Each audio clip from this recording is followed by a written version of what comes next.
दौलत कमाने में लगा है। एक दिन, 2 दिन, 3 दिन, 4 दिन न अल्लाह के नाम पे खर्च करेगा, न अपने रब के सामने के नाम पे खर्च करेगा, न गरीबों को देगा, न गरीबी रिश्तेदारों को देगा, बल्कि कमाता चला जा रहा है, समाता चला जा रहा है। एक लाश जो है ना, एक लाश, वो जो एक लाश लावारिश वहां पर दरिया में तैर रही थी। पुलिस ने उसको पकड़ा, उस लाश को देखा और उसको बाजियाब किया, तलाश किया, लाश मिल गई मगर सड़ चुकी थी, कुछ नहीं बचा था, न आंखों में निशानी थी। इधर देखो, ध्यान से देखो, न हाथ में निशान बची थे, न चेहरे का निशान बचा था। मछलियां खा चुकी थी लाश पूरी। मगर उसे पुलिस वाले पोस्टमार्टम के लिए ले गए। पोस्टमार्टम कितना खतरनाक होता है, कभी पोस्टमार्टम भी देख लिया करो। कभी इतना गुरूर घमंड करने वालों, देखा नहीं पोस्टमार्टम हाउस के बाहर पड़ी होती हैं लाशें। ये कौन पड़े? अरे होंगे पड़े, यहाँ रोज आते हैं। ये लाशें पड़ी हैं, मक्खियां भिनक रही हैं और यहाँ पे कोई रो भी नहीं रहा है। कौन किसको कितना रोएगा? सबकी आंखें यहाँ पे ढीली हो गई। उसका पोस्टमार्टम करके डॉक्टर लेके गए और पुलिस ने कहा, इमाम साहब ये मुसलमान है, इसका नमाज जनाजा पढ़ाओ। कहने लगे नमाज जनाजा पढ़ा दूंगा, मगर मेरे पास पैसा नहीं है, मैं इसका दफन कफन कहां से करूंगा? मस्जिद में ऐलान हो गया, एक लावारिश लाश के लिए पैसा दो। लावारिश लाश मस्जिद के बाहर पड़ी है। अल्लाहु अकबर। कोई 10 रुपए, कोई 20 रुपए, कोई 15 रुपए, कोई 50 रुपए। खैर 1.5 घंटा चंदा हुआ तो तख्तों के और आम से कफन के पैसे इकट्ठे हुए।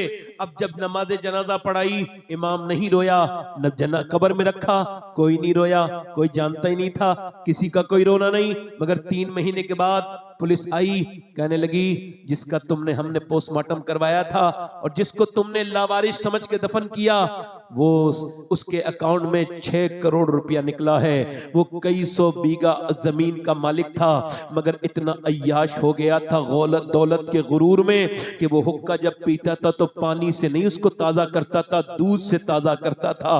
वो बदकारी किया करता था। अल्लाहु अकबर।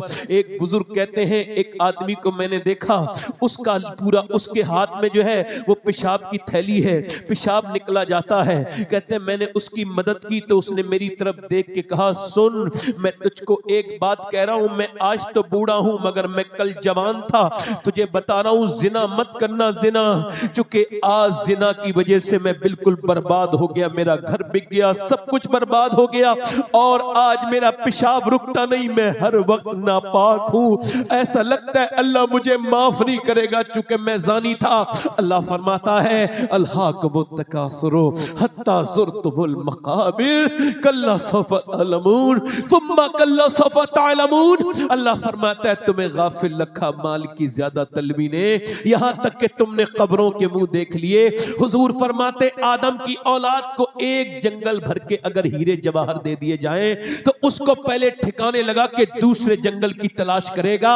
आज ये देखो अल्लाह वाज़ेह इरशाद फरमाता है, हत्ता ज़ुरतुमुल मकाबिर। फिर वो एक बार बात को 2 बार कहता है, कल्ला सौफा तालमून, कल्ला सौफा तालमून, सुम्मा कल्ला सौफा तालमून। फिर वो सुम्मा इस्तेमाल करके उसी बात को दूसरी बार कहता है, ए लोगों, कल्ला सौफा तालमून, हाँ जान जाओगे, सुम्मा कल्ला सौफा तालमून, फिर हाँ जान जाओगे, फिर जान जाओगे। फिर ये दौलतें तुम्हें बता देंगी कि वो दुनिया में नहीं बचे जिन्होंने अपने अपने दौलतें भरी। ये दौलतें, ये दुनियादारी। एक लड़का यहाँ पड़ोसी मुल्क में एक लड़का गाना गाता था, अच्छा गाना गाता था। गाना वैसे अच्छा होता नहीं है मगर मैं बता रहा हूं समझाने के लिए। गाना गाता था, गाना गाते गाते 16 साल की उम्र में मशहूर हो गया, पूरी दुनिया में गाना गाने गया। मर्सिडीज, BMW जो कारें हमने देखी नहीं वो उसके पास थी। बिल्डिंगें बनाई, एक गांव में घर बनाया, एक शहर में बनाया। 24 साल की उम्र तक, 19 साल की उम्र में शादी कर ली। 24 साल की उम्र में लंदन में गाना गा रहा था। गाना गाते गाते गिर गया। जब गिरा अस्पताल में होश आया और जब होश में आया तो सारे होश खत्म हो गए, सारा गुरूर खत्म हो गया, सारी अय्याशी खत्म हो गई, सारा घमंड जाता रहा। ऐ इंसान, तू डॉक्टर की एक रिपोर्ट की बर्दाश्त करने के लायक नहीं, एक रिपोर्ट आ जाए तेरे पाँव के नीचे से जमीन निकल जाएगी। क्या तकब्बुर किए बैठा है, क्या गुरूर किए बैठा है, किस बात पे इतराता है? क्या तूने देखे नहीं? उसने डॉक्टर से पूछा मुझे क्या हुआ है? डॉक्टर ने कहा तेरे दोनों गुर्दे फेल हो गए, अब तू डायलिसिस मोड पे आ गया।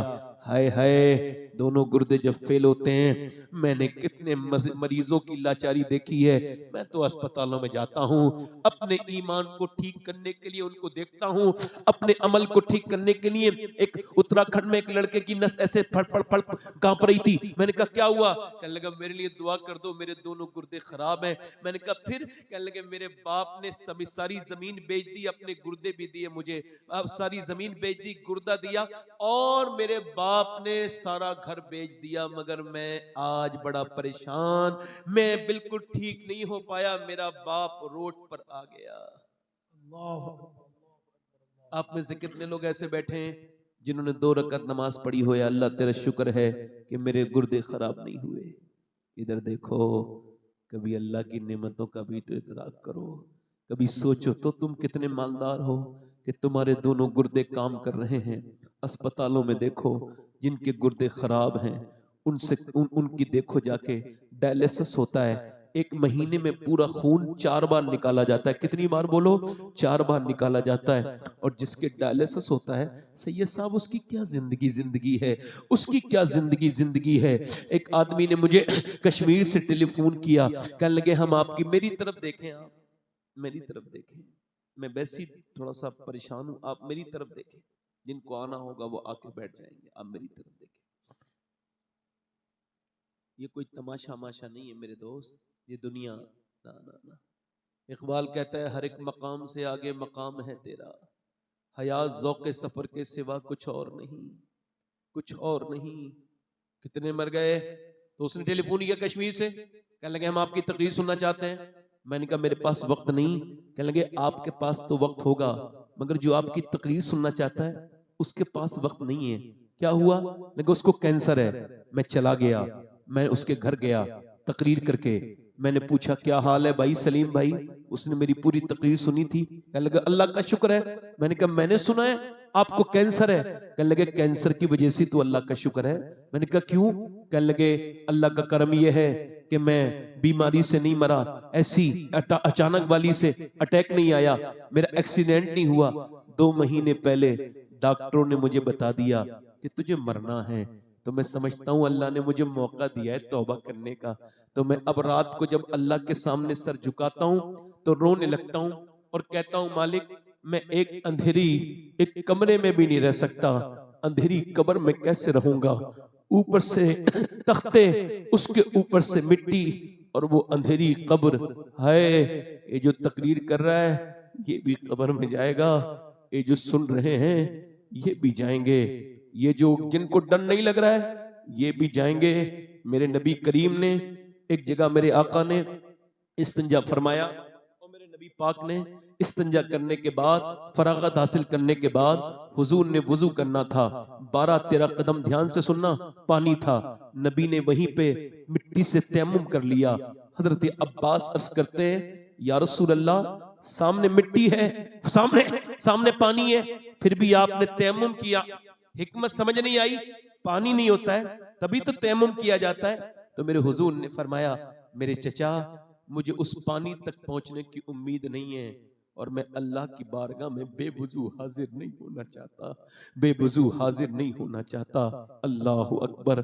यानी वो 12 कदम दूर। हुजूर को तो ये भी पता है मैं कब मरूंगा और आप कब मरेंगे, मगर हमारे सबक के लिए, हमारी इबरत के लिए फरमा रहे हैं लोगों जरा गौर तो करो। वो कहने लगा सैयद साहब मैंने पहले भी नमाजें पढ़ी थी, मगर जब से पता लगा है ना कैंसर है तब से नमाजें कुछ अलग ही हो गई हैं। पहले नमाज पढ़ता था, जाता था, आ जाता था, अब जब सर सजदे में रखता हूं तो आंखें मेरी डबडबा जाती हैं, आंखें मेरी डबडबा जाती हैं, बहुत रोता हूं, उससे कहता हूं मालिक माफ कर देना। कभी सरवा सजदा जो मैं हुआ कहीं तो जमीन से आने लगी सदा, तेरा दिल तो है सनम आशना तुझे क्या मिलेगा नमाज में। एक आदमी अस्पताल में भर्ती हुआ, 1.5 दिन दिन की तबीयत खराब हुई, 1.5 दिन उसके ऑक्सीजन लगा, ऑक्सीजन के बाद वो ठीक हो गया। 1.5 दिन के बाद उसने पूछा कितना बिल आया है? डॉक्टर ने कहा 90,000। वो बिल को देख के रोने लगा। डॉक्टर ने कहा रोता क्यों है, क्या पैसे नहीं है तुम्हारे पास, हम कुछ कम कर दें? अल्लाह ने इतना दिया है, अस्पताल खरीद सकता हूं। का फिर रो क्यों रहे हो? का रो इस वजह से रहा हूं कि तेरे इस अस्पताल की इस मशीन से 1.5 दिन सांस लिया तो तूने 90,000 का बिल बिठाल दिया। अल्लाह की हवाओं में सांस लेते लेते मैं 80 साल का हो गया, मैंने कभी सोचा ही नहीं कि सांस लेना कितनी बड़ी अल्लाह की नेमत है, कितनी बड़ी अल्लाह की नेमत है। जिसने गुर्दों का इलाज किया उसे लाखों दे दिए, जिसने दिल के चेकअप दिए उसे लाखों दे दिए, मगर जिस रब ने गुर्दे दिए, दिल दिया, उसके सामने कभी सर सजदे में नहीं रखा, उससे नहीं कहा अल्लाह तेरा शुक्र है। कभी अल्लाह ताला तुम्हें दौलतें दे, अभी अल्लाह फजल फरमाए, सेहत दे तो शुक्र अदा करना। और मेरे भाइयों सुनो, इंसान की नाक है, ध्यान देना मेरी बात पर, ये नाक है, नाक के अंदर एक रग है जो नाक से इंसान के दिमाग तक जाती है, और ये एक सुर्ख रंग की रग है, ये दूरबीन से नजर आती है, ये ऐसे नजर नहीं आती, ये चेक इन के बाद नजर आती है। और न्यूरो सर्जन और ENT स्पेशलिस्ट कहते हैं अगर ये रग खराब हो जाए तो न खुशबू आए न बदबू आए, और अगर ये खराब हो जाए तो पूरी दुनिया के सारे डॉक्टर मिलकर भी एक ऐसी रग नहीं बना सकते, पूरी दुनिया का मेडिकल साइंस मिलकर भी नहीं बना सकता जैसी अल्लाह ने अरबों इंसान की नाक में बनाई है। तभी तो मैं कहता हूं साइंस से हमारा कोई झगड़ा नहीं है। साइंस किताबें तहकीक है, कुरान किताबें तखलीक है। साइंस ये कहता है कि सूरज चांद 1.25 लाख मील दूर है और सूरज इतने लाख मील दूर है, मगर साइंस ये नहीं कहता कि चांद और सूरज उसने बनाए हैं। साइंस ये भी नहीं कहता जमीन उसने बनाई है। यहां तक कि जो लोग खुदाई का दावा करके मर गए, उन्होंने भी नहीं कहा कि उन्होंने एक कबूतर भी बनाया है, एक कबूतर एक परिंदा भी बनाया है। वो अकेला मेरा रब है जो कुरान में कहता है जमीन भी मैंने बनाई है और आसमान भी मैंने बनाया। वाह वाह, नारे तकबीर, नारे रिसालत, मसलके आला हजरत, नारे तकबीर, हजरत अल्लामा सैयद शबाब साहब क़िबला। मैं तकरीर करते करते एतमाद के उस जगह पहुंच चुका हूं, कॉन्फिडेंस के, कि अगर कोई मेरी बात पर अब दाद न दे तो उसकी मुझे समात पे शक होता है, अपनी तकरीर पे नहीं होता। वाह वाह, समझ आ रही नहीं आ रही आपको मैं क्या कह रहा हूं? कभी उसके सामने झुके, कभी कहा मालिक तेरा शुक्र है। वही आदमी जो बीमार हुआ लड़का, जिसकी बात बता रहा मैं, बीमार हो गया, बिगड़ गई तबीयत, अब छोड़ गए रिश्तेदार। अरे गरीब की तो रिश्तेदारी भी कम हो जाती है, अमीर के तो रिश्तेदार भी बहुत हो जाते हैं। आप जरा पैसा कमा लीजिए, दूर की रिश्तेदारी भी करीब की लगने लगेगी। आप गरीब हो जाइए, करीब की रिश्तेदारी भी दूर लगने लगेगी। कोई नहीं पूछता आपसे। अब तो अमीरों के घर लोग जाते हैं। मेरे नबी फरमाते हैं, मेरे आका, मेरा एक उम्मती दूसरे को बीमारी की हालत में देखने जाए, जब तक वापस नहीं आता 70,000 मासूम फरिश्ते उसके लिए दुआए मगफिरत करते रहते हैं। जरा जोर से तो बोलो, 70,000 फरिश्ते दुआए मगफिरत। हुजूर फरमाते हैं मेरे आका, आज जरा गौर करो कहाँ ये मिजाज है। वो लड़का मरने के करीब चला गया, बिल्कुल मौत के करीब चला गया। उसने देखा, अपनी बीबी ने देखा, रो रहा है। कहने लगा क्यों रोते हो असद? कहने लगा बड़ी अल्लाह ने मुझे शोहरत दी, आवाज दी तो मैंने गाने गाए, फिर शोहरत बड़ी मिली तो मैंने बड़ी अय्याशियां की, मगर जैसे सोच रहा हूं जो मेरे साथ एयरपोर्ट पे फोटो खिंचवाते थे, जो मेरे साथ इंटरव्यू लेने के लिए बेताब रहते थे, कहां गए मेरे वो यार? जो मेरे यार थे सबने मुझे छोड़ दिया। मेरी बीबी अब तुम बेवा हो जाओगी, मेरे बच्चे यतीम हो जाएंगे, मेरा एक बच्चा अपाहिज है, पर रो क्यों रहे हो? कर रो इस वजह से रहा हूं कि अल्लाह ने आवाज दी, गाने गाए, तो जिन्होंने गाने सुने आज उन्होंने छोड़ दिया। अगर मैंने गाने के बजाय नबी की नाते पड़ी होती, मुस्तफा ने मुझे नहीं छोड़ा होता। मुस्तफा ने, पीछे वाले बोलो जरा, मुस्तफा ने मुझे नहीं छोड़ा होता। आज ले उनकी पनाह, आज मदद मांग उनसे, फिर न मानेंगे कयामत में अगर मान गया। ये जिंदगी क्यों है? चौराहे पे खड़े होने के लिए नहीं, यूट्यूब देखने के लिए नहीं। 7-7 घंटे लड़के, मेरी कौम के नौजवान 7-7 घंटे फेसबुक। इधर देख लो एक बात और इधर सुन लो, मेरी गौर को हो सकता है ये तकरीर मेरी जिंदगी की आखिरी तकरीर हो और किसी हादसे में मैं काम आ जाऊं, इस वजह से बात करके जा रहा हूं। इमाम गजाली फरमाते हैं, जिसका दिल, ध्यान से सुनना, जिसका दिल, ध्यान से सुनना, जिसका दिल, और ध्यान से सुनना, जिसका दिल जितना साफ होता है वो उतना ही कुरान पढ़ता है, उतनी कुरान की तिलावत करता है। आज बात क्या है, कुरान पढ़े लिखे लोग फेसबुक पे 4-4 घंटे दे देते हैं मगर आधा सिपारा रोज नहीं पढ़ते। क्या बात है आज, क्या बात है।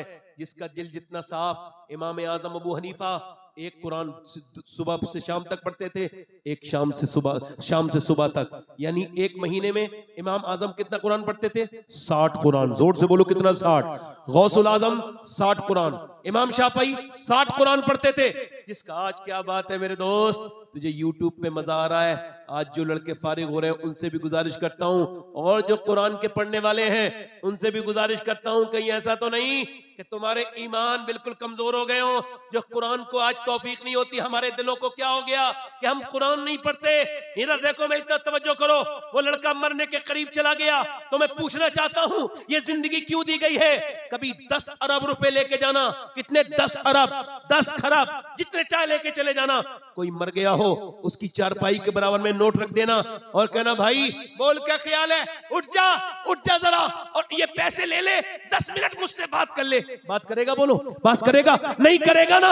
ये जिंदगी कितनी कीमती थी। सुनो, अगर तुम फरिश्तों से मरने के बाद कहोगे ओ फरिश्तों 10 मिनट का वक्त दे दो, 2 रकात नमाज पढ़ के आ रहा हूं, कहेंगे नहीं नहीं नहीं नहीं, हसरत करते हैं मुर्दे, काश हमने अल्लाह को याद कर लिया होता आज। मगर मोबाइलों में वक्त गुजर रहा है, यूट्यूब में वक्त गुजर रहा है। हाथ जोड़ के कहता हूं मेरे दोस्तों, अपनी जवानी कुर्बान न करो। ये जिंदगी क्यों दी गई है? ना यूट्यूब के लिए, ना इंस्टाग्राम के लिए, ना किसी दुनिया की दूसरे काम के लिए, बल्कि बरेली से मेरे ताजी शरिया ने आवाज दी, जिंदगी ये नहीं है सभी के लिए, जिंदगी है नबी की, नबी के लिए। ना समझ मरते हैं जिंदगी के लिए, जीना मरना है सब कुछ नबी के लिए। ये तो 100 साल के बाद पोते ने कहा था, मगर इससे बड़ी बात 100 साल पहले दादा ने कही। पोते ने कहा था जिंदगी है नबी की, नबी के लिए। दादा बोले जमीनो जमा तुम्हारे लिए, मकीनो मकान तुम्हारे लिए, चुनीनो चुना तुम्हारे लिए, बने तो जहां तुम्हारे लिए, हम आए यहां तुम्हारे लिए, उठे भी वहां तुम्हारे। वाह वाह, नारे तकबीर, नारे रिसालत, मसलके आला हजरत, कलामे आला हजरत। यानी मेरे भाई ये जिंदगी क्यों है?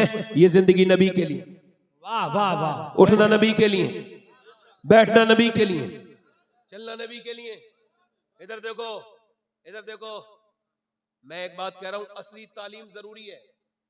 पहले बात कह दी मैंने, असली तालीम, मगर पहले मजहबी तालीम जरूरी है। बेशक बेशक, तवज्जो करना, गौर करना। यूनिवर्सिटी पंजाब एक प्रोफेसर है, अभी कुछ दिनों पहले वीडियो वायरल हुई, वो अपनी मां को मारता है। पुलिस को शिकायत हुई तो पुलिस ने खुफिया कैमरे लगाए। कैसे कैमरे लगाए? अब जब देखा तो 80 साल की बूढ़ी औरत को थप्पड़ मार रहा है, गिरा रहा है, उसकी बीबी मार रही है, और वो लेक्चरर है, ये प्रोफेसर है, दोनों पढ़े लिखे हैं। अब मुझे बताओ, कोई ये कह सकता है कि ये दोनों जाहिल हैं? कह सकता है? कह सकता है? मगर ये बात कहना पड़ेगा, दुनिया की सारी यूनिवर्सिटियां फिजिक्स, केमिस्ट्री, बायोलॉजी, मैथमेटिक्स पढ़ाती हैं, मगर दुनिया की कोई भी यूनिवर्सिटी माँ बाप का एहतराम नहीं पढ़ाती। माँ बाप का एहतराम सिर्फ मेरे नबी का दीन पढ़ाता है। वाह वाह वाह वाह, सुभान अल्लाह, सुभान। नारे तकबीर, नारे रिसालत, अज़मत कुरान कॉन्फ्रेंस, अज़मत वालिदैन हजरत सैयद शबात हुसैन साहब क़िबला, नारे तकबीर, सुभान अल्लाह, सुभान। यानी जो किसी भी हाफिज ने अपनी अम्मी को नहीं निकाला, बेशक किसी भी कारी ने अपनी अम्मी को नहीं निकाला। हाँ, इंजीनियर साहब तो निकाल देते हैं, डॉक्टर साहब तो, तभी तो कहता हूं डॉक्टरी बाद में सिखाना, पहले मेरे नबी की शरीयत और दीन सिखाओ। वाह वाह वाह, हक है। अच्छा, ऐसा ऐसा ऐसा ऐसा पालने से क्या मतलब कि पाला पोसा सब कुछ तुमने किया, वो इंजीनियर बन के तुम्हें लात मार दे? बुरा ना मानना मेरी बात का। अब जब तुम्हें लात मारी तो उसका वो हो गया जहन्नमी। दोनों बातें हो गई खराब। नहीं, खाली तुम पे ही बात होती तो चलो इतना नहीं कहते। ये तो माँ बाप की गुस्ताखी करके बर्बाद हो गया। जी जी बेशक। है? हो गया बर्बाद। नहीं, जैसे देखो, आपने मौलाना लोगों को नहीं देखा होगा अपनी माँ के साथ बदतमीजी करते। जी जी ये बरकत कभी आपने देखी? सोन गौर किया? जानवर का बच्चा पैदा होता है, मेरी बहनें सुन ले, मेरी बेटियां, किसका बच्चा? भैंस का बच्चा काबिल पैदा होता है, पढ़ा लिखा। हाँ, इमाम गजाली कहते हैं पूरा काबिल होता है, जितनी जिंदगी में जरूरत है तालीम की, पूरी तालीम होती है। पैदा होती ही अम्मी को पहचान लेता है, पैदा होते ही अम्मी के पास चला जाता है। और इंसान का बच्चा अशरफुल मखलूकात है, फिर भी नहीं समझ रहा कौन अम्मी है। अम्मी उठा के दूध पिला रही है, समझ रहा है यही अम्मी है। कोई दूसरी पिला दे, समझेगा यही अम्मी है। कोरा कागज है, तवज्जो करना, कोरा कागज है, कोरा कागज है, कोरा कागज है। ये यहाँ पर जो है वो अभी कर्नाटक में एक मुसलमान लड़का ही था, 8 साल का, 7 साल का, पागल हो गया। वो डॉक्टर उससे पूछ रहा है, मोबाइल में गेम खेलता था, गेम खेलते खेलते पागल हो गया। अब वो कह रहा है तेरी माँ कहाँ है? हंसना नहीं, हंसाने के लिए बात नहीं कर रहा हूँ। तेरी माँ कहाँ है? कहने लगे इसके अंदर है मोबाइल के। तेरा बाप कहाँ है? मोबाइल के अंदर है। अब ये बड़ी अफसोस की बात ये है, माँ रो रही है, हाय मेरा बेटा। बाप कह रहा है हाय मेरा बेटा। हाय हाय हाय, क्या बेटा? ये तो बिल्कुल कोरा कागज था, अल्लाह ने तुझे दिया ही था बिल्कुल कोरा कागज। तूने जिसे जिसके हवाले किया ये उसका ही हो गया। अगर तूने इसको मोबाइल के हवाले किया ये मोबाइल का हो गया। अगर अल्लाह के हवाले किया होता तो अल्लाह का हो जाता। वाह वाह वाह वाह, माशाअल्लाह माशाअल्लाह, क्या बात है, सुभान अल्लाह सुभान अल्लाह। ऐसा ही था, अल्लाह के हवाले किया होता। इधर देखो, तवज्जो करो, मेरी बात गौर करना, मेरी बात गौर करना। एक औरत अपने बच्चे से कह रही है, दिल्ली में कह रही है अपने अपने शौहर से, इस बच्चे को अल्लाह की मोहब्बत तो सिखाएं। तो उसका आदमी, उनके शौहर कहते हैं क्यों कैसे सिखाओगी? कहा मेरे पास एक तरकीब है। उसने तरकीब बताई, शौहर राजी हो गया कि चलो अल्लाह माफ करेगा। उसने अपने बेटे से कहा, बेटे भूख लग रही है, अम्मी भूख लग रही है। कहा बेटे 2 रकत नमाज पढ़ो तो अल्लाह रोटी दे देगा। अब उसने क्या कहा, 2 रकत नमाज पढ़ ली। अब भूख में, अम्मी अंदर जाओ रोटी जाओ खा लो। यही कहते कहते कुछ दिन गुजर गए। एक दिन अम्मी कहीं काम से चली गई, आई नहीं। अब रास्ते में रोने लगी, मालिक मेरा बेटा फिर नमाज पढ़ेगा और फिर वो अंदर रोटी तलाश करेगा, मैं तो रख देती थी, अब तो रोटी मेरे पास है ही नहीं। अब मैं क्या करूंगी? मेरे मालिक मुझे माफ कर देना, मैं एक माँ हूं, मेरे ऊपर फजल करना। जरा गौर करना, तवज्जो करना। माँ जब पहुंची, बेटा सो रहा था, आराम से उठाया, बेटे चल मैं तुझे नमाज पढ़ ले, रोटी तेरी अंदर मैंने अंदर अल्लाह दे देगा। माँ तुम नहीं थी, मैंने नमाज पढ़ ली, अल्लाह ने दे दी। क्या मतलब? कहा अल्लाह ने दे दी, और तेरे आप जब थी इतनी रोटी अच्छी नहीं मिली।